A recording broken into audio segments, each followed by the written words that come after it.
I'm going to be showing you guys how I make my rosaries. I make my rosaries with stretchy cord, so I'm obviously going to need the cord, some scissors, and a flat nose plier. You're going to need 53 beads for the Hail Marys and 6 beads for the Our Fathers. Obviously, I have more than 6 beads, but that's because I was making a cluster of beads represent one Our Father.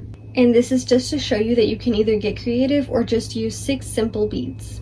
This can be optional, but I'm using these seed beads to separate each bead so that it's easier to distinguish between each prayer bead. And obviously, you're going to need your crucifix and centerpiece. And in order to seal the ends of the cord, I use these crimp beads. Starting with the crucifix, I slide a small piece of cord through it. Then I put a crimp bead through both ends of the cord and slide it all the way to the bottom. And I adjust it to where one string is longer than the other.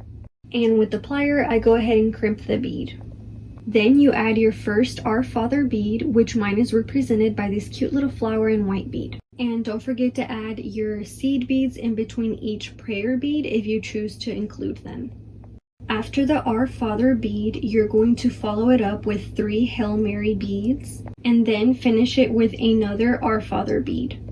At the end, you're going to slide in your crimp bead followed by your centerpiece.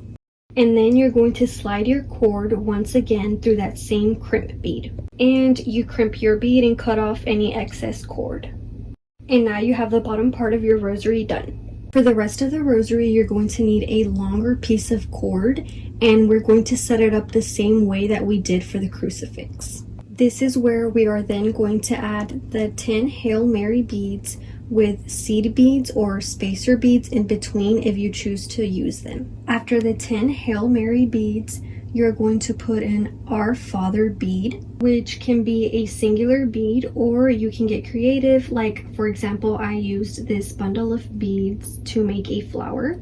The Our Father bead is going to divide each decade. So you're going to repeat the same process until you have 5 mysteries or 5 decades in total. Once you get to the end, you're going to seal the stretchy cord with the crimp bead like we've been doing throughout the rosary. And this is how I like making my rosaries.